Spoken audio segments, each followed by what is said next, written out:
Pour ce qui est des langues étrangères, ce que j'ai pu constater, c'est que, en quelque sorte, je peux dire merci à l'intelligence artificielle, hein. Ça fait quelques années que je le fais parce que grâce à cette intelligence artificielle, on s'est rendu compte que bien, l'être humain est capable de choses bien plus importantes, avec une capacité de travail bien plus puissante que l'intelligence artificielle. Alors je sais que certains vont sourire hein, quand je dis ça, parce que ils pensent que je suis pas sérieux. Ils vont dire que l'intelligence artificielle est obligatoirement dès aujourd'hui plus puissante que l'être humain. Permettez-moi d'avancer quelques doutes, parce que dans tout ce qu'on peut voir à l'heure actuelle, il y a beaucoup de comparatifs, il y a beaucoup de choses qui sont à but publicitaire, mais l'analyse en profondeur de ce qui se passe, je ne sais pas si c'est biaisé, mais ça résume pas tout à fait la situation. Bon, pour vous dire à quel point je juge l'affaire, c'est que je suis très volontiers dans l'intelligence artificielle, ça fait longtemps que je l'utilise. Pourquoi ? Parce que à un moment, quand il y a eu la crise de la Covid, c'était...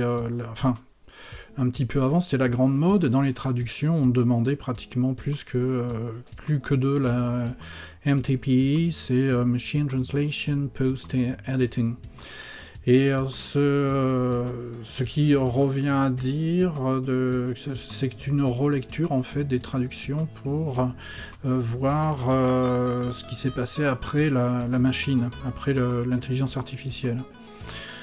Alors, tout pourrait aller très bien si tout le monde reste honnête. C'est un problème récurrent, c'est-à-dire que l'intelligence artificielle, ça dépend ce que vous en faites. Si vous dites, ok, ça va décupler nos capacités de travail, que nous soyons apprenants ou enseignants, ouais, je suis d'accord, hein, sauf que il faut voir de quelle façon ça se fait. Si vous pensez que vous allez tout mettre dans la machine et puis elle va vous ressortir tout le travail accompli, vous pouvez penser que c'est tout bénef. Le problème, c'est que ça l'est pas vraiment. J'en veux pour preuve que jusqu'à présent, je crois que jamais. Je n'ai jamais laissé la machine prendre le dessus parce que je peux pas. Quand je relis, c'est toujours...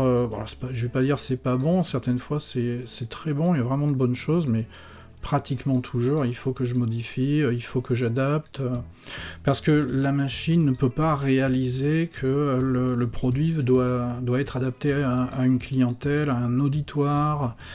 Ça dépend ce qu'on veut faire avec cette analyse de la machine, hein, qui est très puissante, faut bien le remarquer, mais un être humain reste encore au-dessus au niveau de la maîtrise de la langue. Alors, je sais que ça peut paraître incroyable, mais c'est pourtant le cas. Le cas de la langue anglaise est très particulier, pour les francophones surtout.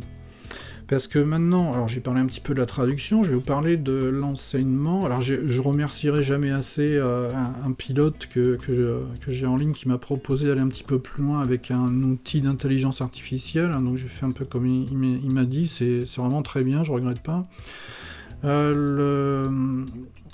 il a apparu quelques problèmes, par exemple. Donc imaginons quelqu'un qui a besoin d'une aide pour la prononciation.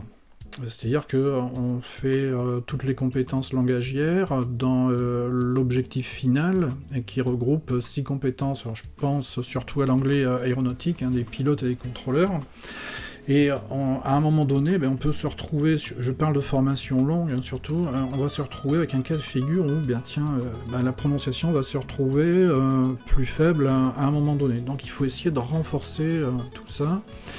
On s'aperçoit que ça coince, donc on fait des tests, on change de type d'exercice, et puis à un moment, la personne me dit ouais, moi ça me va pas, parce que l'alphabet phonétique international, je capte pas, ce que je comprends tout à fait, parce qu'il faut quand même un certain temps avant de digérer tous les symboles de l'alphabet phonétique international.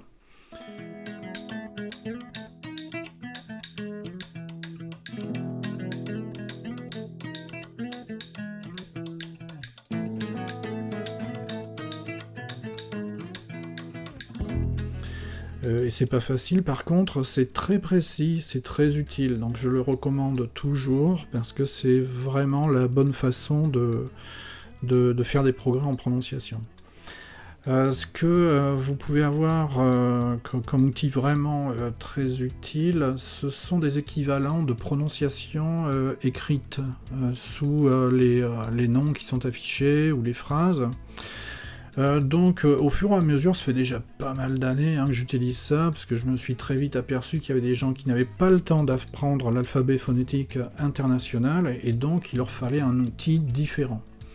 Alors, il y a des choses qui reviennent souvent parce qu'on retrouve des équivalents de prononciation de type anglophone, donc ça se prête bien à cet exercice parce que on peut les remettre en dessous, on reste dans l'accent, donc c'est une méthode qui est pas mal quand même, parce qu'on peut vite assimiler ce genre de code. Mais en fait, très vite, j'ai fait un codage différent qui s'est révélé plus fructueux, c'est-à-dire essayer de se rapprocher de la prononciation française, et c'est vraiment pas facile parce qu'il y a des sonorités qui n'existent pas, donc il faut faire un trucage, c'est-à-dire que par exemple des diphtongues, il faut les construire différemment, il faut essayer de donner un équivalent, histoire de faire un pense-bête pour la personne qui va travailler dessus.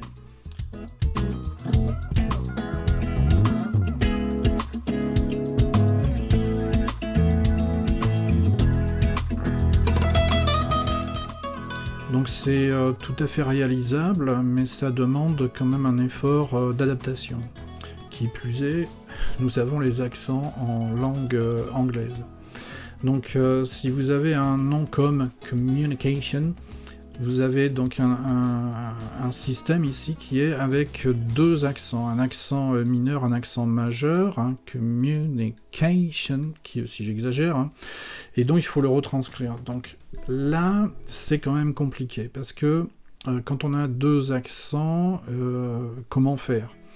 Donc on peut faire des traits, on peut souligner, on peut faire des choses comme ça.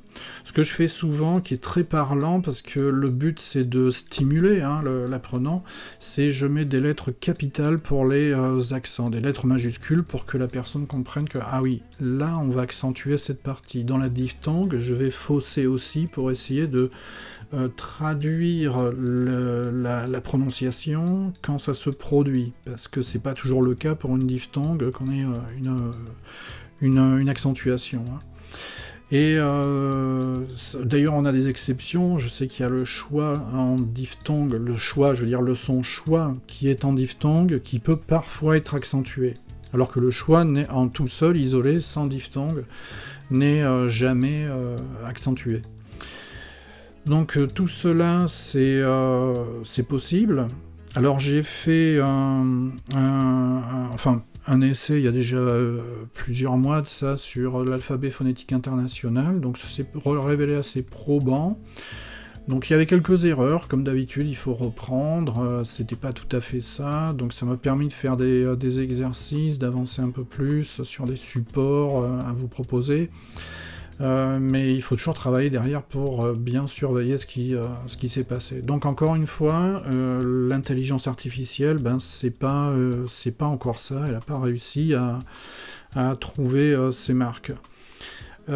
Pour ce qui est du code dont je vous ai parlé, donc j'ai tenté de l'enseigner à l'intelligence artificielle, et je dois dire que j'ai recommencé à 20 reprises. Alors vous pouvez très bien fournir par exemple un texte à lire, et puis la machine va analyser tout ça, elle peut faire très bien, vous pouvez même l'agencer, vous pouvez lui demander tout ça, il suffit d'être précis dans ses instructions, et vous allez avoir un entraînement. Donc, vous pouvez le faire vous-même, vous créez vos propres exercices. Le problème, c'est que dans ce système de codage, la machine n'y arrive plus. Donc j'ai tenté maintes fois, c'est-à-dire que il y a des nouvelles erreurs qui vont apparaître. C'est-à-dire, à un moment, elle apprend bien, elle y arrive, puis à un moment, elle décroche. Ce qui prouve, encore une fois, alors je reviens un petit peu à la traduction, c'est que les systèmes langagiers humains, et quand on y ajoute les problèmes d'accentuation, c'est quelque chose qui est très compliqué. Alors je sais très bien que certains ont vu des vidéos avec Alors je ne vais pas nommer une intelligence artificielle qui a donné de très bons résultats. On avait vraiment l'impression que c'était un dialogue. Bon, faut pas oublier qu'il y a quand même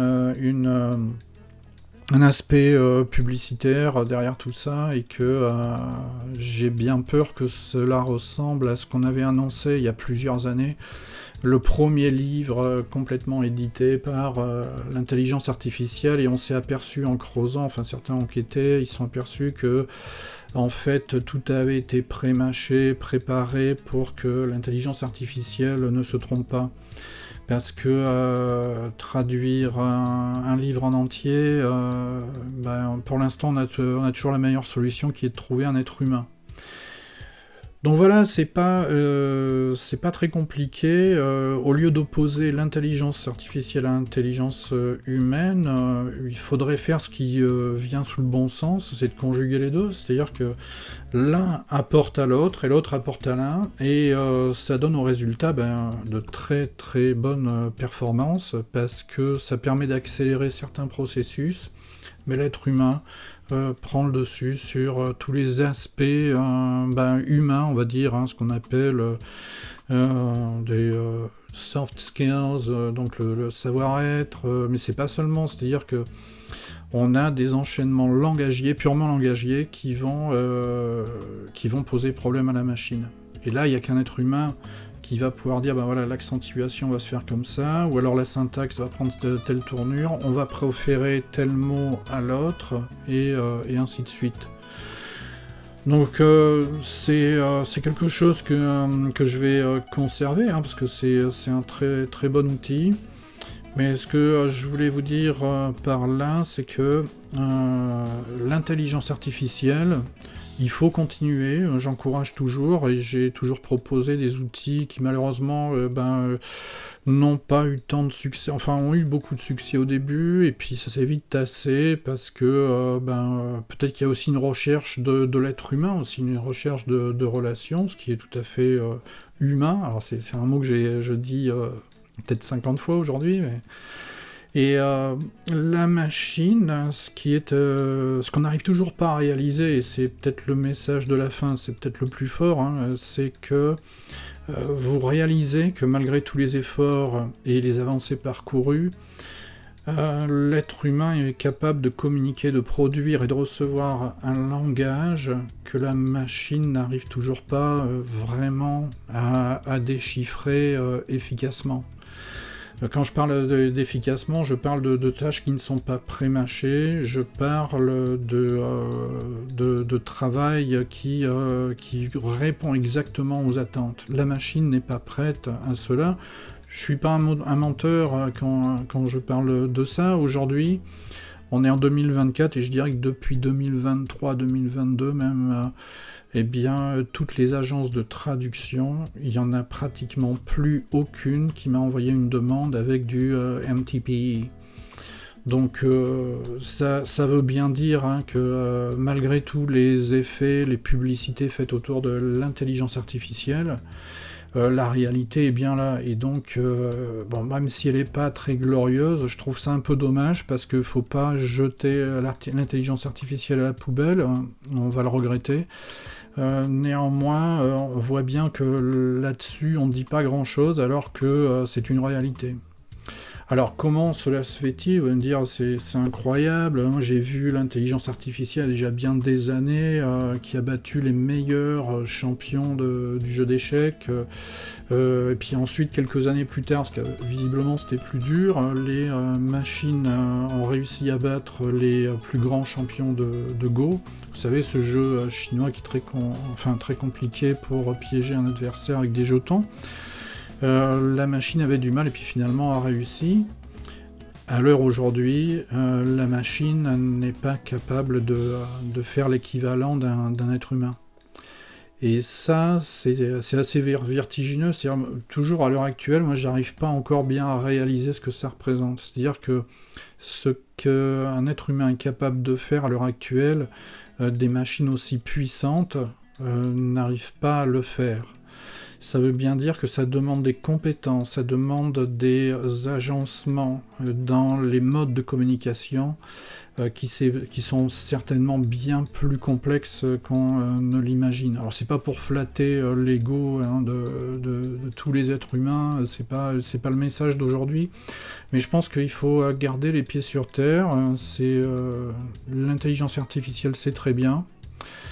Mais il faut rester honnête déjà d'une part avec elle, et puis comme je l'avais annoncé dans d'autres vidéos, j'utilise ouais, effectivement un petit peu l'intelligence artificielle, mais je sais pourquoi. Voilà, si vous avez des questions, vous pouvez envoyer des messages, vous pouvez laisser des commentaires hein, sur la vidéo, je répondrai dès que possible car je suis très occupé en ce moment. Je vous souhaite une bonne journée et à bientôt, au revoir.